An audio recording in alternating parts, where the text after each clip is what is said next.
د دې جینۍ پلار چې دی نو کروړپتی دی، کروړونه روپۍ ګټي او د کروړونو روپو بزنس یې دی. دا یوه ورځ یې فیصله وکړه چې زه د خپلې لور واده کوم او دا چې خپلې لور واده کوي نو دا چې د خپل لور له سامان واخلي په کروړونو روپو او دا چې کومه کس سره واده کوي نو هغه هم ښه خاندان دی د هغه سره واده وشي. چې کله یې واده وشي که نه یو څو میاشتې تېرې شي که نه د دې د جینۍ چې کومه خاوند دی نو هغه د شپې ناوخته راځي او کله چې راځي نو د خپلې ښځې ته وایي که نه وایي ستا د وجې نه چې دي نو زما په زندګۍ کې ډېر زیات مشکلات راغلي دي او زه ډېر زیات خفه یم او په مخه هغه جینۍ چې ده نو پریشانه کوي. هغه جینۍ ورته وایي که نه وایي ورځې هم ډېرې زیاتې نه دي تېرې شوي، یو څو میاشتې تېرې شوي دي که ته ماله طلاق راکړې. نو دا هلک ورته وایي ته به په ما باندې احسان وکړې که چېرته ته داسې خبره وکړه. هغه نه پس چې دی نو دا جینۍ چې ده نو خپل پلار ته ټلیفون کوي. دا پلار یې خو ډېر زیات کروړپتی دی.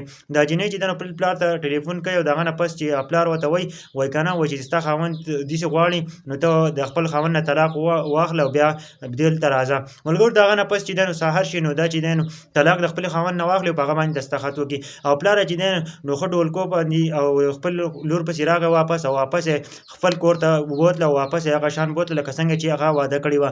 د هغه نه پس چې دی ملګرو یو کال تېر شو او د یو کال پس چې دی نو د دې جینۍ چې ده نو د دې په دوبۍ کې د یو کس سره واده کوي چې د هغه نوم ارسلان دی. د هغه نوم ارسلان دی او د هغه چې دی نو ډېر ښایسته بزنس د هغه هم دی.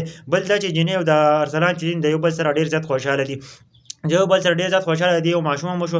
دا پلار ورته بیا رنګ وکوي چې ستا زندګي څنګه تېرېږي. دا جینۍ ورته وایي چې زما زندګي ډېره ښایسته تېرېږي او زه د خپل خاوند سره ډېره زیاته خوشحاله یم. نو هغه پلار هم ډېر زیات خوشحاله شي. هغه پلار ورته وایي که نه وایي چې تاسو دلته راشئ. چې هغه کله راوغواړي د هغه نه پس چې دی نو هغه ته کاغذونه راواخلي مکمل طور باندې ټول جایداد پسې ولیږي. ملګرو دا دې ویډیو جوړولو اصل مقصد دا دی چې په دنیا کې صحیح پلاران هم شته ځکه چې د خپل لوریانو سره دومره مینه کوي. که تاسو وګورئ که نه کروړپتی باپ دی او د هغه نه پس چې دی نو خپل لور راوغواړي د هغه نه پس چې دی ټول جایدادونه پسې ولیکي چې د کروړونو بزنس یې دی صرف د دې لپاره چې هغه خوشحاله وي. که نه په زندګۍ کې داسې پلاران هم شته دی لکه څنګه چې تاسو دا واقعه واورېدله.